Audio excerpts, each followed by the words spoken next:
Welcome to Melbourne Conversations. I'm Vanessa Taholka and I'll be facilitating the conversation today. Great to see some people in person, and I know that some are joining us virtually today. On behalf of the City of Melbourne, I respectfully acknowledge the traditional owners of the lands, the Boonwurrung and the Woiwurrung Wurundjeri peoples of the Kulin Nation, and pay respects to their elders past and present. Welcome to Melbourne Conversations. It's Melbourne's Digital Doubles is our topic today. This event is part of a series run by the City of Melbourne, and it happens on the third Wednesday of every month. You can submit questions throughout the event, and we'll really attempt to answer the most interesting of those at the end. So do submit your questions by going to sli.do, sli.do, and if you enter the hashtag Digital Doubles, you'll be able to post questions for us and we'll get to them. And you can vote on other people's questions too if you think they're very good. So it's all very collaborative. You can also subscribe to Melbourne Knowledge Week YouTube channel to stay up to date with any Melbourne Conversations events. So digital twins are gaining significant traction in Australia. In particular, virtual versions of our own city, Melbourne, are really proliferating. So they're used for everything from having fun socially with games to doing scientific research and engineering and planning. Today we'll explore what digital twins are, what they're good for, and where they might take us next. I'm Vanessa Taholka, as I've mentioned. I'm a Senior Product Manager at Allen's law firm and a broadcaster with Triple R's Bite Into It. So joining us today are some very interesting people. We've got in the centre here, Cherida Longley, the Education Program Manager at Rail Projects Victoria. We've got James Litchens, who's the Head of Emerging Technology at ARC Group. And we've got Marie Truelove, who is with CSIRO Data 61, and particularly their Terrier technologies, which sounds very futurescaping of Mars sort of thing, doesn't it? It does. It's pretty great. So first of all, we're going to hear a little bit from each of our guests so you can start to grapple with the very interesting areas that they're working with digital twins. Marie, we're going to throw to your video first. Thank you, Vanessa. And the video is starting. Hi everybody, I'm Marie, as Vanessa's kindly introduced, and I work at the National Science Agency, CSIRO, and I work with a fabulous and talented team of technologists, the Terrier team, and we work with governments across Australia and many other collaborators to build something or technologies called a digital twin. And what you're seeing on the video now is a showcase video from Digital Twin Victoria. And Digital Twin Victoria is a fantastic, really innovative and interesting new program led by the Victorian government that we're contributing our technologies and our expertise with a whole bunch of other collaborators and organisation towards. So Digital Twin Victoria and other programs like it that we work with across Australia are building foundation platforms to bring together a whole bunch of data. And the idea behind them is that the data can build a digital representation of our world, not just focused on a single building or a precinct, but the ambition is for cities and our towns and up to the whole entire state. And what are the ingredients of these digital twins? Well, it is data. That's the fundamental ingredient. If it was a cake, it would be the flour or something like that. I'm trying to come up with a great analogy. But this data at this kind of scale doesn't come from one place. There is so much data and it comes from a huge network or ecosystem of providers. And the role of our technology is to bring all this data together to build an increasingly rich context representing our physical world. Why? Why would we want to do that and bring all this data together? Well, the answer is better data that represents our world helps us gain better insights around the challenges that we're facing as a community and hopefully make better decisions around those. So one example might be scenario modelling of the future and what adaptations we might build to respond to challenges like flooding events, which we've seen across the country. So yeah, thanks. I'm really looking forward to the conversation. Excellent. Vanessa. That was a great introduction to your work. Thank you. And now we're going to hear from Cherida Longley. Hello. I'm the Education Program Manager for Rail Projects Victoria. And when we were first starting out in our work, I connected with some people at the Department of Education to say that we're building educational experiences for students, kids to learn about the Metro Tunnel. What do you do? How can we connect? And that's how Mini Melbourne was born, because the Department of Education had given every school in Victoria Minecraft as a learning tool. It's a recognised learning device used all over the world, and they'd given it to every school in Victoria. But what they were really keen for was some really compelling local content. And that's how the conversation happened, where we said, well, if we gave you the geodata that we have for underneath the city, or the whole of the city, because we have that because we're building tunnels in it, can you do something with that? And they're like, I think we can. And this is how this spectacular collaboration was born, really, almost by chance. And so what you're seeing here on the screen is from the introduction of the first version of Mini Melbourne, 600,000 square metres of Melbourne rendered in Minecraft. They dropped the data in, it built a grayscale of the city, which we then got painted. And we also launched it with some learning activities around the Metro Tunnel project and other areas as well. The first one was around our archaeological dig that we did at the start of our project. What you're seeing on screen now is Mini Melbourne 2.0, which released just a couple of weeks ago. You can now go down, as we're going here, and into Town Hall Station, which we are building on the corner of Swanson and Collins Street. And you can actually walk through it and experience the station entirely as it will be in real life. So for us, from Rail Projects Victoria's point of view, the Mini Melbourne device is just a fantastic way to share with people what will these stations look like, how will you use them, how will people move through them, so that they understand the benefit of what we're building, that we're excited about it, but we understand that it takes 10 years and, you know, it's not easy for the public to see. Excellent. All right, thank you for that. And James Litchens. Thanks, Vanessa. So I work for a company called ARC Group, and I look after emerging technologies there. For us as ARC Group, we are a technology services company that provides all sorts of help to organisations and government around Australia. One area that we, in fact, to the point where we make a whole range of mobile apps, and if you look on your phones now, you'll probably have a mobile app that our team makes. One of the areas we've been looking at is digital twins. And courtesy of lockdown, it was kind of hard to get out and actually create and prototype and test. So we created a digital twin, or I created a digital twin of my house. And this is what you can see up on the screen here. And the idea behind this is really a way for us to evaluate technologies, look at how it can be used, but also how can it stretch out and work end to end, beyond just sort of visualising something, a physical item in a digital world. How can it make a difference and communicate back and forth? So you can see here the house where this is a replica, it's on my phone, it's on screens around the house. It's connected a whole range of different sensors, and it will control the lights, it will control the air conditioning, all these things that are not brand new, not smart. It's an older home. The air conditioning unit, which you'll see in a minute, has an old universal remote control because we've lost the other one, and it just only has an on-off button essentially. But all these things were a good test ground to go in digital twin world, working in the real world, how does that actually connect and work together? So what you can see here is our garden, and digital twins can do things like ensure that the bamboo in our terrace is a lot friendlier and happier than it was when we kept forgetting to water it and it kept going yellow. It's essentially like adaptive maintenance. And I talked about our poor air conditioning unit. It works as a heater, it's like a split system. And during winter, we actually saved 30% of our electricity cost by having the digital twin control it, by actually understanding if we were in the room, if we weren't in the room, if the doors were open, if they weren't, controlling the heater to a better extent than the actual unit would itself.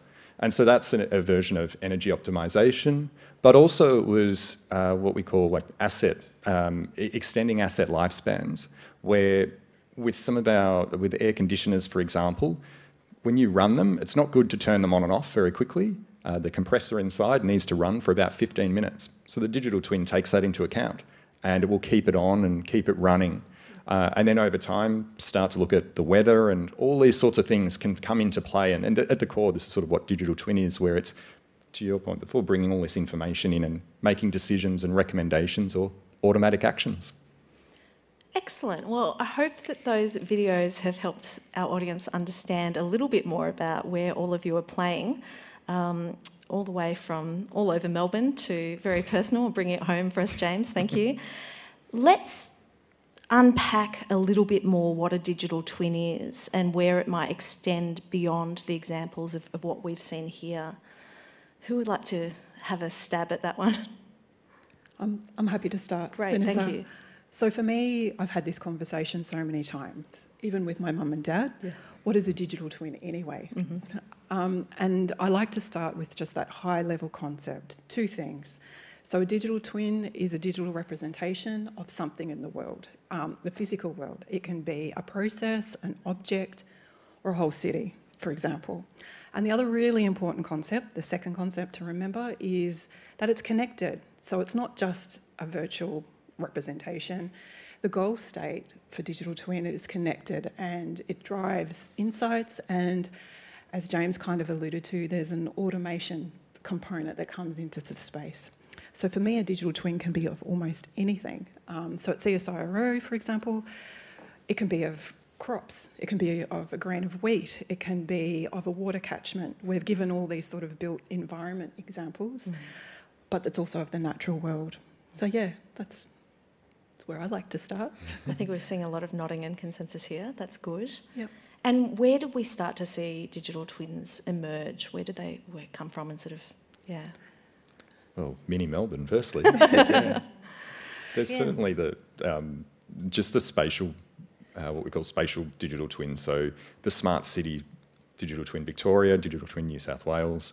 That's probably the largest, most accessible one, really. But then it drills down to an individual piece of an asset. It could be a pump in a manufacturing line or a pump in a sewer. That's what we're working with at the moment for one of the water utilities.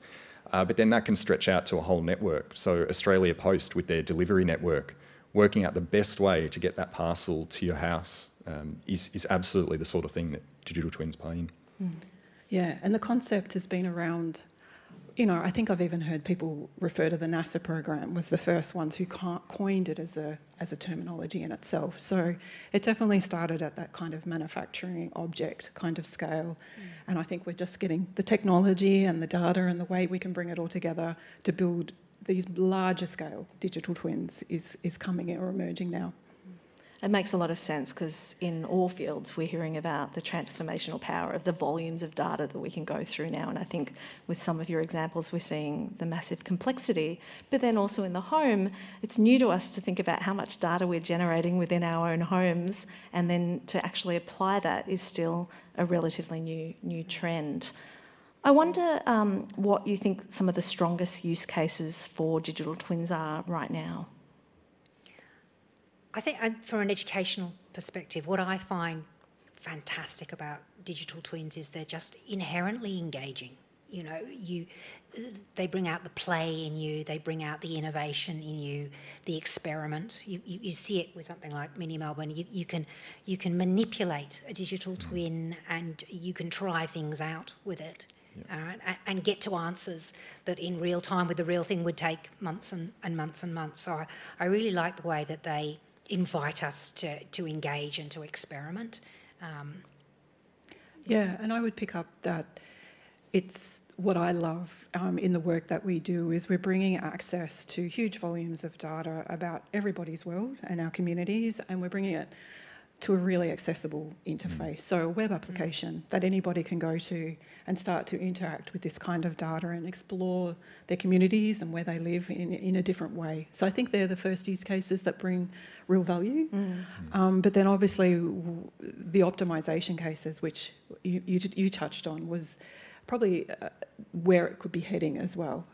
Yeah, that's certainly from an industry perspective outside of government. That's where we see a lot of investment and use where it's paving the way, and that helps in such a wealth of things where you've got assets that you want to try to make them last a bit longer, so we're not buying and replacing them and throwing things away when we don't need to. And then all these sorts of learnings that we get from these different industries. What's so interesting with digital twins is it's applicable in so many ways that even the learnings from those different industries will inevitably transition across. Yeah. And it gives this, I suppose, continuing on from what you said, Sherida, it gives this real sort of almost a touch and feel aspect. And because it's visual, it gives a lot of context to us as humans.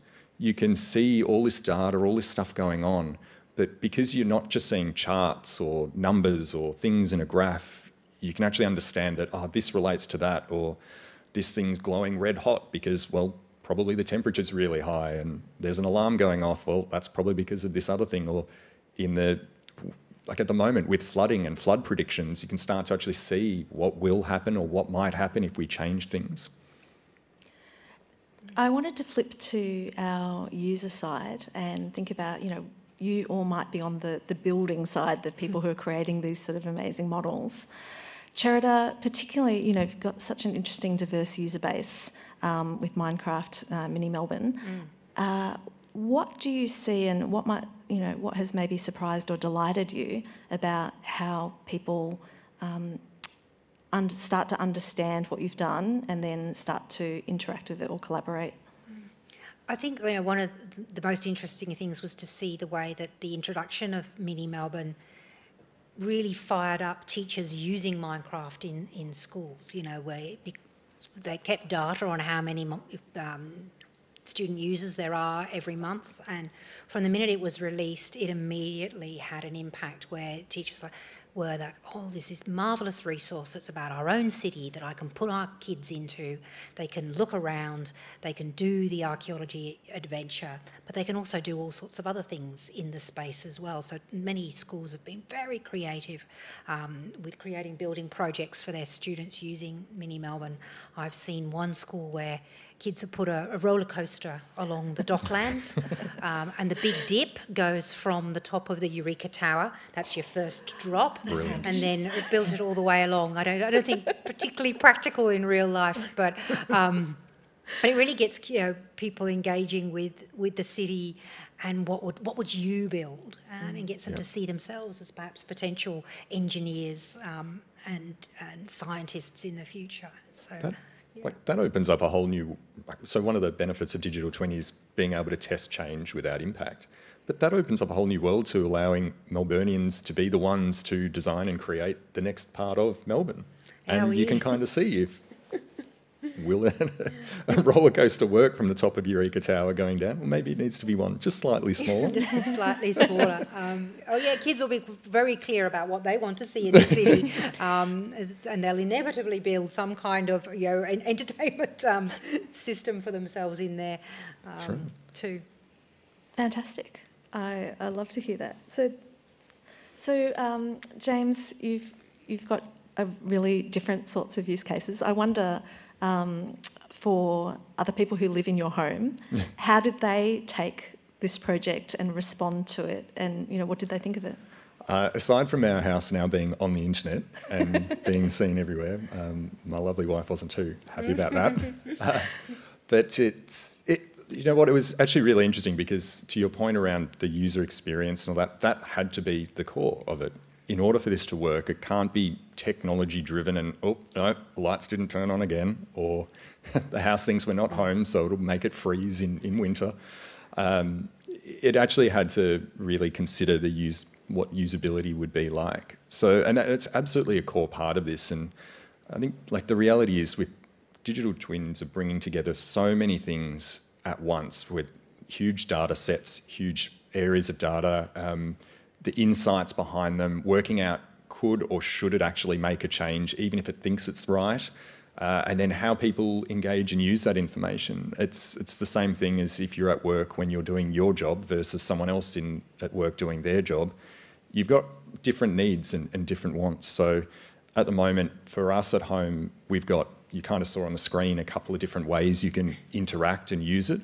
But really, the digital twin, the way it's meant to set up for the most part at home, it's it is stretching further than just being a visualisation of the physical replica.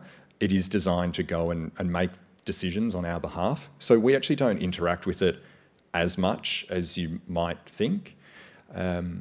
But yeah, even still, we've done a few iterations of it and designs like that. And then our friends love when they come around and the big party button, you press that and all the lights go crazy. Right. But I yeah, mean, it's quite bold. You've got live interaction, real-time feedback happening with your model, but it's also a constrained sort of model, so you feel comfortable with that. Marie, when you look at some of your models, they're obviously much bigger in scale. You might have chances to interact with all sorts of researchers and planners. What sorts of questions do they pose of your digital twins, or how are they looking to interact and get information back from your twins? Yeah, so I suppose the first use case is actually bringing all that data together in the first place. So in my intro, I sort of talked about, to represent a bigger scale world, there's no one single provider. There's a whole network. There's local governments, there's state governments, all the different agencies, there's private providers. It's huge. It's a huge ecosystem of providers. So the first place is, how do we share this data in a trusted way? Like, how do we bring all this data together, build the trust around it? Because a lot of our big challenges actually need data from different sorts of users or different. So that's on the supply side of the data, and it's actually just as important as the other side, which is the consumption. So that's a huge space. On the consumption side, those first use cases are really around, similar to mini Melbourne in some ways. How do we make that step change in planning to bring, we're all used to seeing 2D plans, for example, what a precinct plan might look like. And I don't know about you, but nobody gets height, right? Even the architects mix up the height and things. So even just having that first step, what does that 3D visualisation look like? What does it look like if we take away this building and we add this building? How does that change the shadowing? So instead of seeing it in a 2D plan with the 6 o'clock, 3 o'clock, at the different equinoxes, you can actually move literally with the slider on a web page, slide through the shadows changing and really get to understand what that looks like. So I think those first use cases, and what we're moving towards is, well, let's take another step. How do we perhaps bring on other technologies, not ours, but how do we work with this ecosystem of data? The ecosystem of other digital twins and other specialised flood analytics, or emerging technologies around automating planning approvals, for example, because all that's data and we can start to do that. How that will change. How do we interact with our world? Yeah. I am just going to quickly let anybody know who's just joined us halfway through that I'm Vanessa. You're watching Melbourne Conversations, Melbourne's Digital Doubles event as part of the City of Melbourne series run on the third Wednesday of every month. You can submit questions throughout the event, and that goes for everyone in the room too. And we'll answer some of them at the end. So you go to slide.do, sli.do, and enter the hashtag Digital Doubles, or you can use the link or QR code that's now on your screens. You can also subscribe to the Melbourne Knowledge Week YouTube channel to stay up to date with these events. So we'll get back to the conversation with Marie, Cherida and James. And we just started to get to something around scale, how much data's involved, what might be around the corner. We've seen how interaction is so fundamental to these sort of techniques helping us. I wonder, when you're talking about collaboration and maybe trying to stitch little data sources together, is this something that's happening a lot now, or is it blue sky thinking? Is it actually, are there a lot of barriers to doing that in your real projects? I'm happy to kick off. So it's actually been happening a long time, probably before we called things digital twin. So the first step for us was the open data movement. So it would be 2014, so it's nearly 10 years ago now, where there was a real policy shift to enable governments to open up as much data that it made sense to do, and a huge amount of that data is geospatial. So, but at that time, it was two-dimensional. So it was literally, you imagine a two-dimensional map, it's the data that you use to create those maps. I think the difference now is that step change to digital twin, as it's really broadened the types of data. So it's not just 2D stuff that we use to create maps. It's now three-dimensional models. It's the engineering, the digital engineering that's used to create the models to create tunnels. Very, very detailed, very high resolution data. It's sensor and IoT, like in James's case, and all that data coming together. So it's actually been happening a long time. But on saying that, there is still a lot of barriers. And it's understandable. Data is almost a precious resource. Some of the data sets can be commercial in confidence, or they're not open. How do we build the trust that the data is going to be used in the right way, et cetera, et cetera? So they're the kind of barriers. I think it's great to hear about the barriers. Does anyone else want to chime in on some of the challenges in that space of syncing up different sorts of models? Yeah, certainly. So definitely access to data. The data has been around. Like you probably would have seen during the COVID period, where even on the news they were reporting about pedestrian traffic in the city. You know, that great data set, great data point, to your point, comes from the open data process. And having organisations realise that, yes, data is very valuable to them, and there is certain data that is commercial in confidence, but realising that bringing the data together, the net good, the net benefit that can happen out of that, whilst it's still protected, it's still yours, is certainly something that happens it's continuing to happen now. And with data being such the core part of digital twins, really this thing will just suck more and more. Any sort of data set that comes in, that's where over time data scientists will get better insights, be able to do more advanced things than they're already doing now. And it comes down to the data. So for us, we're often working with clients who are it's kind of a tough topic to work through, because it's not a black and white sort of thing. The challenge at times is around security, for example. Like sharing that data is worthwhile, but it can create a risk, or having IoT sensors that are reporting data on major critical infrastructure. If you start to expose that, well, what does that mean when that information is now on the internet? So those sorts of challenges mean that getting the digital twin as a whole to progress is a bit of a challenge, but it's a good challenge. And critical infrastructure is defined very differently depending on what scale we're working in. You know, it could be logistics for your state and, you know, water management. Or in your house, I'm sure your wife would find it critical if the heating suddenly went haywire and someone decided to hack your smart home. So that's right. I think there is a bit of anxiety around those things. How do we build the social licence around collecting data and imagery around spaces that are public and then maybe semi-public and then private? You know, how do you start to navigate those areas and protect people's privacy, but also ensure that, you know, you've got that social licence to really do something with your models? I think one side of it is we need to see the value of how it can help us and not use that to hide the fact that the data could be used poorly. There's certainly a whole range of things where our own policy, government policies, regulations and all those things need to adjust, sort of like the whole copyright laws have slowly sort of evolved over time. It's the same sort of thing here. But we need to show that there is a net benefit to doing it, to sharing data. So as an example, during the COVID period, we were looking at how to help one of the public transport organisations around Australia to allow people to continue to travel safely on public transport. And this was in between sort of lockdown periods where it would be safe, provided you maintained the right distance and the right capacity. And there were certainly ways to fast track that using CCTV cameras. So a lot of surveillance that is already out there and it's already happening. The decision we ultimately made was to not go ahead with it, even though it would make it easier to travel. But part of that is because of the privacy side. So on one hand, it was about moving forward with the right regulations to allow it to happen, but it also shines a light to say that we have to address this. And there are certain ways, absolutely, from a technical perspective, where we can look at you'll see like the security camera on the train platform.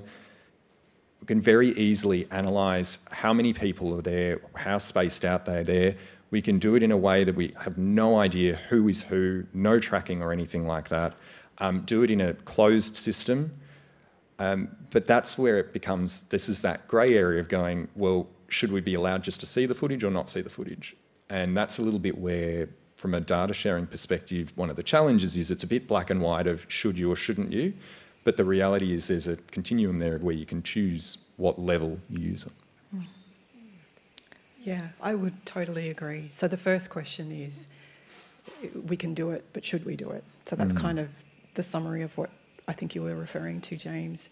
And there are, in the work that we do, we are not dealing with people data. It's about representing the spaces that we live and work in, but people move in those spaces. And some of the, I mean, we all have used Google Street View, for example, so some of the technologies are really advanced. They remove things like people, or we're blurred, or number plates, cars. So when we've gone into a three-dimensional world and three-dimensional imagery, those technologies, we already have methods in there, and the social license, so people accept that kind of, how that might work. But it can be often very simple questions. So you mentioned a really complex scenario, James, which is a really good example, but a simple scenario is we can collect data at a really high resolution, which means, you know, we can zoom right in and see all of the little details of a particular place. But should we? Do we need to? And often we don't. So the goal is to put the sort of, we need to build up that understanding. And even though digital twin might be new and emerging in this kind of space, we actually have a huge record of understanding on how to address these problems, even though this might be a new space. We know how to do this from the past as well. So when we were defining the digital twin concept up front, there was a lot about it being real time and having sensors involved in getting feedback from that model, and also a lot about testing. It's great to hear you talk about some of the trade-offs and switching off some of that real-time capability in order to then, you know, accommodate some extra privacy or some other concerns that people might have. I wonder if we can flip it to, you know, you've been great at exploring sort of ethical consequences, perhaps, but presumably these models would be great at looking at unintended consequences of actions as well. So I wondered, you know, have you got any examples where digital twins have helped you understand unintentional consequences? Thinking music. It's a good question. They've got some great thinking music down there, actually. I have to turn it on. Maybe the audience has got ideas. I don't know. Oh, well, if anyone's, you know, submitting questions at the moment, I think, feel free to wrap it in. I would say at this stage for us, it's sort of earlier days in the rollout of some of these digital twins. So where the insights are coming from are more the traditional ones that we would do, and it's for all the reasons we've talked about in turning the sorts of data off or having low resolution data to start with and things like that. There's certainly going to be more and more things popping out as we go, and especially when we start to look at how data scientists can analyse the data that's coming through and then recognise these patterns that we wouldn't really notice. And I think we've seen that, you know, with complex data, representing what's happening real time, one-to-one, is one thing, but then trying to project into the future can be something completely different. With, you know, more complex models. The more complex we get, the more difficult that is. And I'm thinking, say, of our flood scenarios in Australia at the moment, or bushfire planning and what have you, and just how much of a massive challenge that is. Are we seeing, you know, approaches that use these sort of techniques to those sort of big, wicked problems, or is it a bit out of scope? I think we are. So people are working on it, but I think it's like a game of catch up. So things are changing quickly, and we're moving with our technology and our scientific approaches.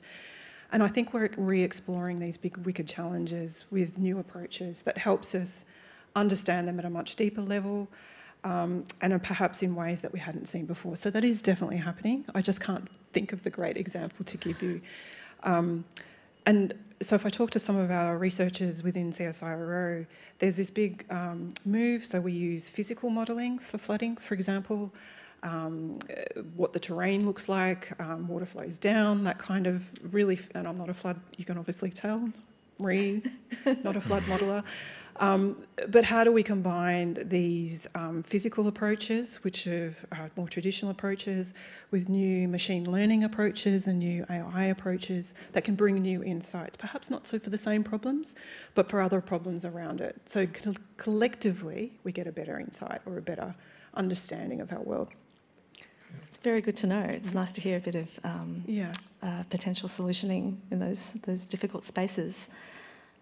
I'm also interested in how having models that are accessible to people helps us with collaboration and getting new ideas in. I'm particularly interested in crowdsourcing and the idea that you know, put a model out there and, you know, enable people to do things. Could you tell us a bit about, you know, how you've seen your model taken in new directions?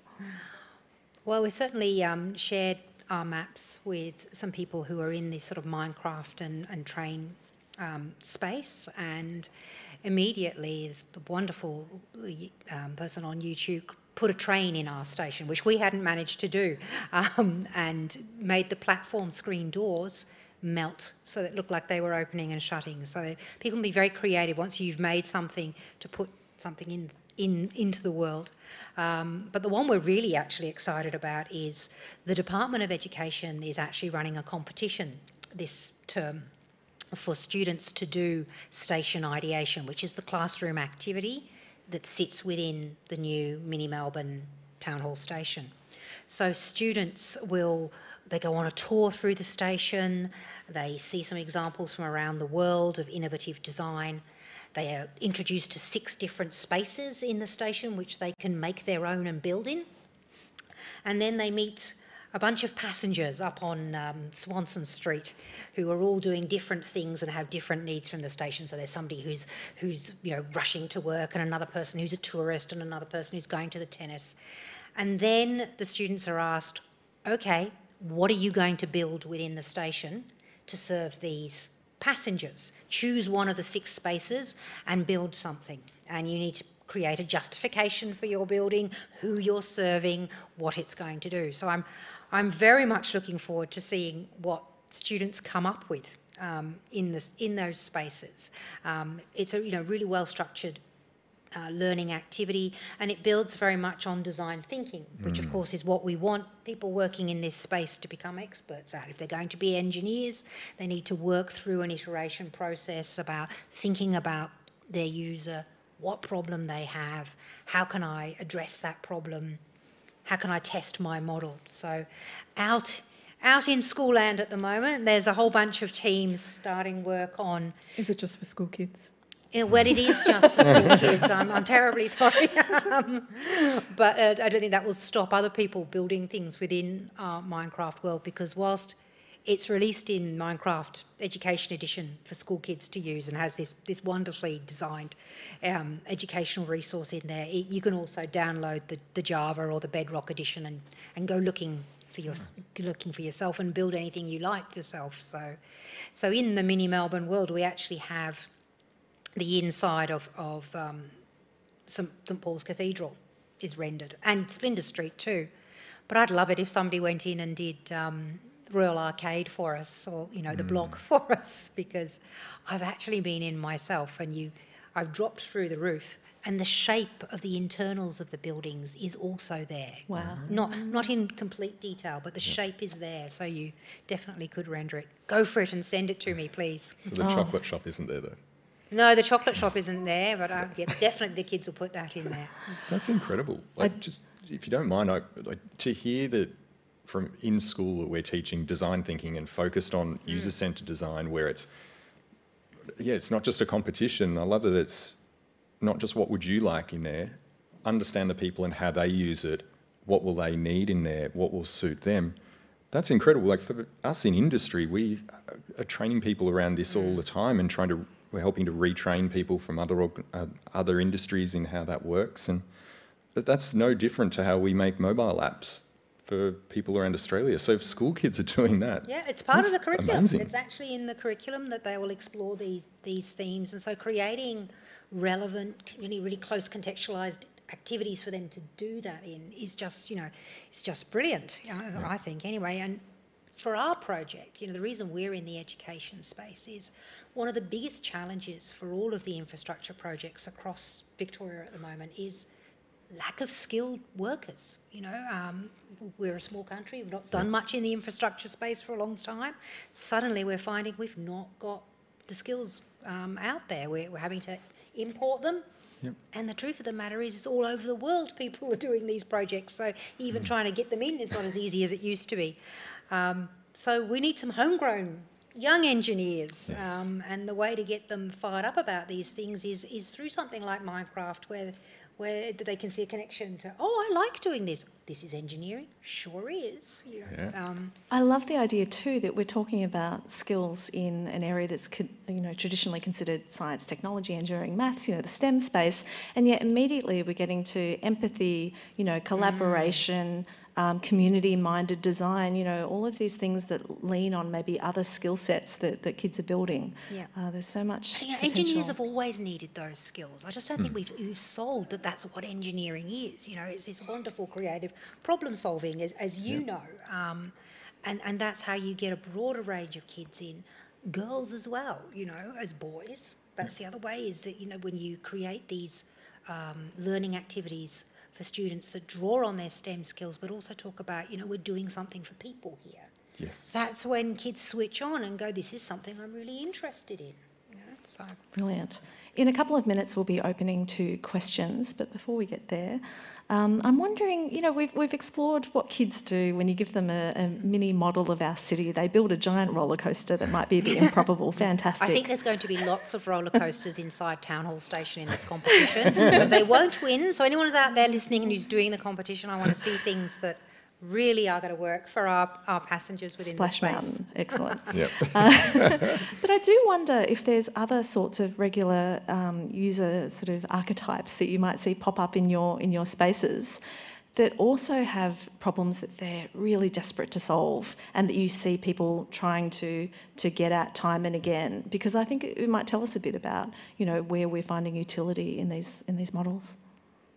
So from a sort of process and manufacturing line, there's multiple types of people who are using it, and people who might not even be able to safely go and look at a digital twin. They might be on the manufacturing line, out in the field working, and they need to be focused on what they're doing. So the digital twin will interact with them in ways that you might not necessarily think of. So whether it's smartwatches and it's through vibrations and feedback that way, and whether it's health monitoring to ensure that they're in a safe environment at the same time, then it can go to probably your more traditional views of, with digital twin being this virtual replica, it allows you to go into spaces where it is traditionally unsafe. So confined spaces, underground, risky spaces, and allow people to monitor or understand and control those areas without putting themselves in danger.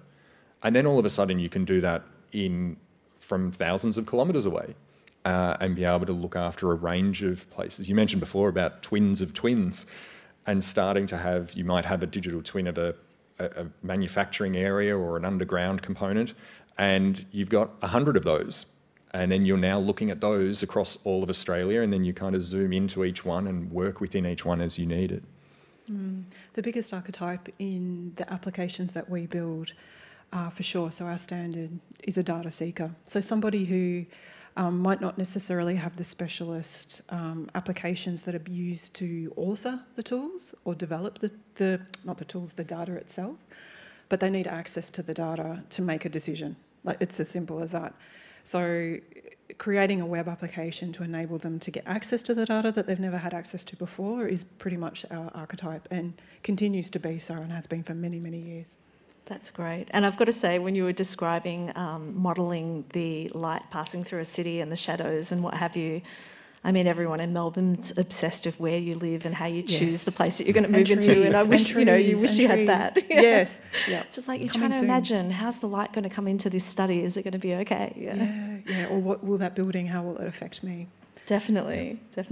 All right, I am going to do the very tricky move of getting into Slido now and starting to scan for all the questions people have been submitting. It's very exciting. All right, we have one.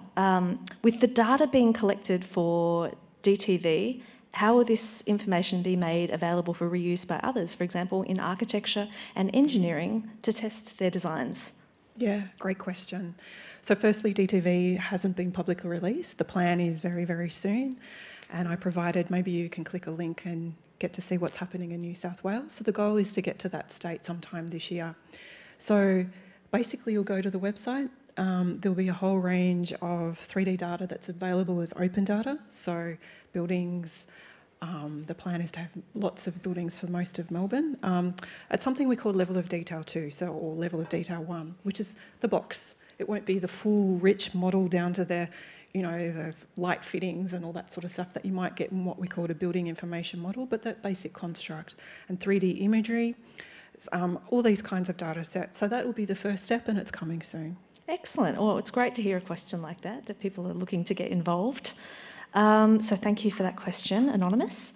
Anonymous has been very productive and has also posed this question. Digital twins rely on data being shared. Are there risks of corporations withholding their data and thereby hindering the applications of this technology? Ooh, I like that, the reverse of it. I think, well... Do they have the right, James, to withhold their data? You know, No, it's a very interesting question. Of course they do. I mean, we're starting to see organisations that are trying to now disrupt their industries by being some of the first people to go and create the digital twin that's relevant for their industry. And some of that is even leading to them being willing to share. So it often starts internally, but then they're looking at using that to... I've got to sort of talk about this a little bit carefully, but they're looking at using the data that they're now gathering to help provide information to allow government to make better decisions on road safety components based on the data that they're gathering around the area that they're operating. And so in that sense, they're proposing to use data to help make everything better. If you take a very sort of commercial view of that, that then puts them in a seat where they're actively helping government, community, everybody. They're in a position where they're now disrupting the industry and making it hard for their competitors to compete with them. So because they're not holding back and that they are sharing that data, it is creating a really big opportunity for them. That's a very diplomatic answer to that. I'm impressed. Also impressed by this question from Jim, who chose not to be anonymous, and we salute you, Jim. How dynamic/agile are the models, for example, Mini Melbourne? The real world is always changing. How can we ensure our digital twins don't become stale? It's interesting you should say that, because I actually saw a thread on Reddit recently because of the release of 2.0. And they said, oh, it's a little bit out of date now. And I was like, oh, yeah, I guess it is, because Mini Melbourne was created in 2019, and unfortunately Melbourne's streets don't look like they looked in 2019. If I wanted an up-to-date Mini Melbourne, I'd have to have, what was it, 1 in 5 shops closed at the moment, wouldn't it? You know, I that's know. a bit Goodbye tragic. crepe stand. So I think that Mini Melbourne will inevitably become a snapshot of Melbourne in time. You know, once our use of it and Department of Education's use of it, it'll become a historical artefact. I quite like the idea that it might be in a museum in 100 years' time. Of, you know, this is what Melbourne looked like in 2019. What about for some of our other models? Yeah, it's really interesting. So absolutely, they will be snapshots in time. And so one of the important things that we need to do on any of these platforms that make data available is have the metadata, or the data about the data. So that's the first part of that question. But the second part is, I know that data providers, so the big or custodians who provide our foundation data sets for government, for example, are exploring machine learning approaches. So it used to be, and this was me, 30 years ago or more maybe, it would be a person, a data authoring tool, a person creating the data manually from aerial imagery or other primary sources. But now they're moving forward and using approaches like machine learning and AI. And the goal of these is not just to produce a better data set, a higher resolution data set, but improve how current it is as well. And as those approaches, I've already seen much better data sets, so instead of things like green space or forest just look like great big green blobs, we're starting to see forest stands emerge and actual three-dimensional trees in cities, but also that currency. And I think that's really exciting because that's obviously going to better inform decisions around that, those data sets. I mean, obviously you're at the very complex end of the scale, the modelling scale. James, you've made a very tangible sort of, model with your house. Is it a matter of, barring any renovations that are coming, is it a matter of just keeping sensors up to date? Do you feel like it does stay pretty current?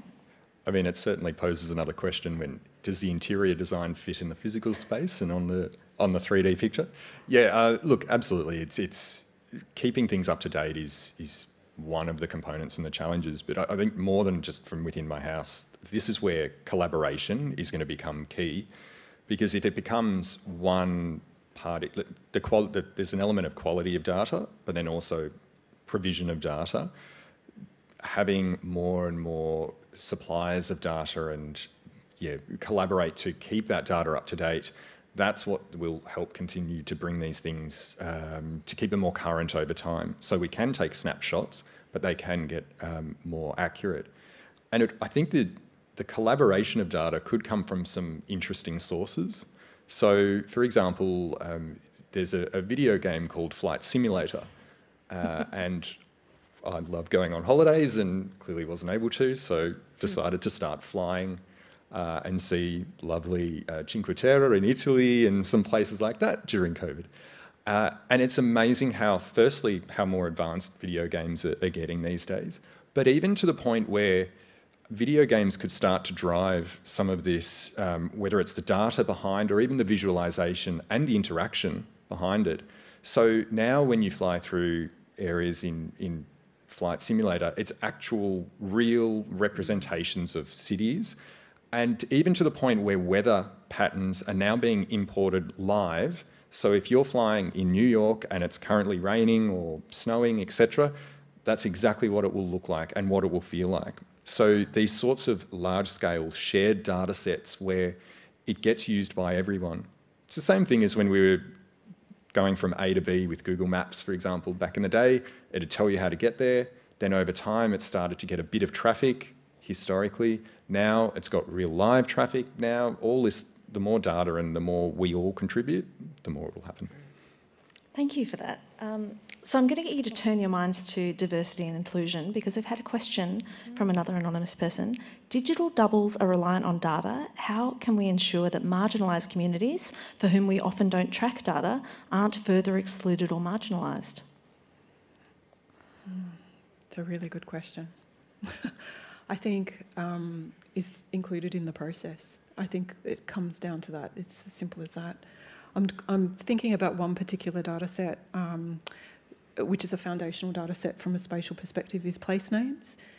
And so I know that there's really real interest right now in ensuring that there's a full consultation process around the place names data set, which and a big interesting issue that's emerging, or it's just an ongoing discussion, I guess, is around how do we have better representation in our place names across Australia, particularly of the female gender as well. So it's a big problem, or not a problem, but an interesting issue that we need to continue to be mindful of and consult broadly. Yeah, and not amplifying existing biases. Yeah, exactly. Yeah. Which is the challenge of a model, right? You're aiming to replicate what already exists, but then you're also replicating those biases. Yes. Great question. Well done, Anonymous. If you don't mind, if I could just add to that. Please. Without sort of looking at the data side of it, just the exposure and the experience in a digital twin. For example, we're working on something at the moment to allow user testing in real-world physical environments, but using VR headsets. And I actually just saw this presentation earlier today.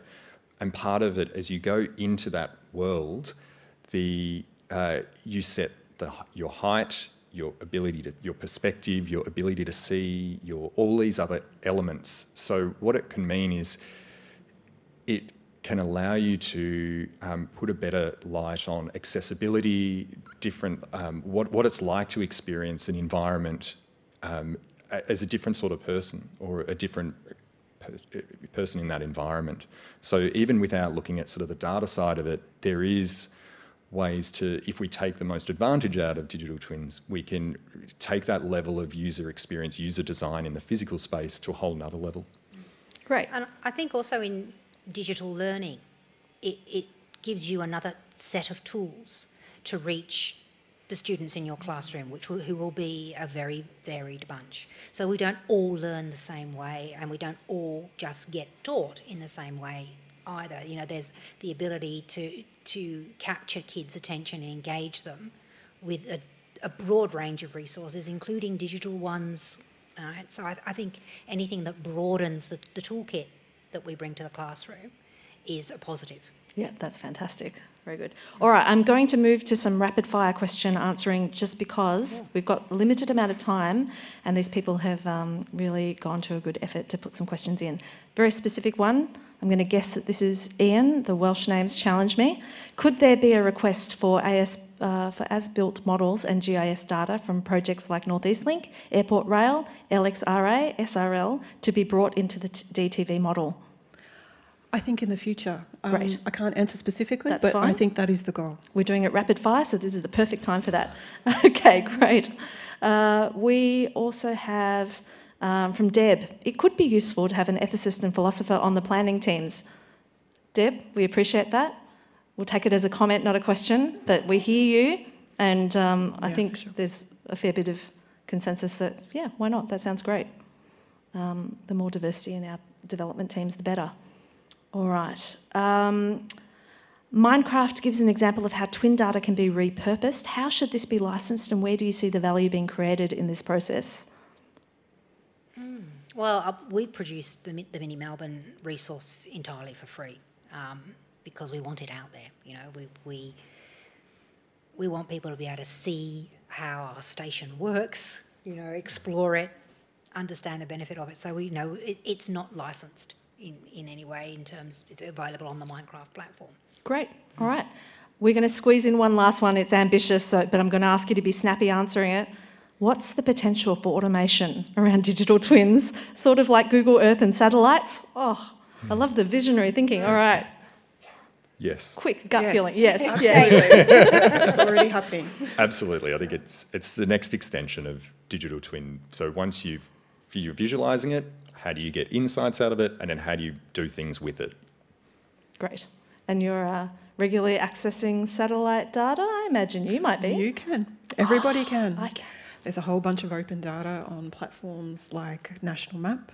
You can get real-time or near real-time satellite imagery today on a platform. Amazing. Go and explore. You can see the floods, you can compare dates, you can hear 30 years of open data is available from the past. I love that. There was one more that I think I would like us to attempt, which, where are you? How can we overcome the barriers to people being able to use digital twin modelling in everyday decisions? For example, reducing emissions in the home. Yes, practical. Let's go at it. James, you're the natural for this one. Send me an email and I'll tell you how we did it at home, and happy to show it's not that hard. I think part of it is consumer devices, consumer smart home stuff needs to evolve to be less organisations trying to own the platform and you buy this and you can't connect to that, or it needs to be more easy to integrate, and then make it fun. And at the core of all of this stuff, same thing with digital twin, it has to create value, it has to do something. So energy emissions is a brilliant example, going, if my home now saves me electricity cost and emissions, then I'll look at doing it. And that like the technology element, and in some cases there's a bit of a fear of technology, it allows you to kind of tackle it a bit because there's a reason for doing that versus going, I should just put some smart lights in my house so I can make a light blue. Excellent. I feel like that's enabled you to end on a bit of a, hey, if there's one thing we can do, maybe we could do this. Do either of you, Cherita, Marie, have, if there's one thing you can do from today after being at this chat, you can go out and do it and explore digital twins a bit more? I would love people to go and explore our platforms. You can't in Victoria right yet, but you can go look at New South Wales. Just get out there, have a look at the data and see what it can do for you. Excellent. I think if you know a teacher or you've got young young people in your family, get them connected to Mini Melbourne and to see what a wonderful resource it is, both for learning and for play. I love it. And James, you've offered for people to just email you about their house optimisation. So we're very grateful for that generous offer. I would like to say a big thank you from us in Melbourne Conversations to our guests today, Marie, Cherida and James. I think you'll agree it's been a very illuminating conversation, so thank you very much. And a little clap for you. Thank you. The City of Melbourne does run these events on the third Wednesday of every month, and you can see details of future events by searching for Melbourne Conversations on the City of Melbourne website. Don't forget to subscribe to the Melbourne Knowledge Week YouTube channel. If you can't get down here in person, it's a great way to still get involved, and as you can see, we love getting your questions. It's really powerful for us. After this you can, because we've got to end the live stream. There's a link to the YouTube chat to a survey. The City of Melbourne team would love to hear your thoughts on the event. And thanks again for joining us, and goodbye. Goodbye to our live stream people.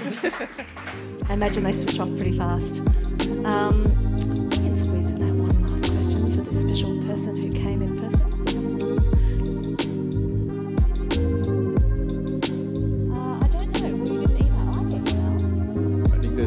Someone say yes in the background. Yes. Yep. Brilliant. I haven't got my long distance glasses on, I'm afraid. I'm out of practice with these real events. Thank you for asking. Thank you for coming. Thank you, real person. Yeah.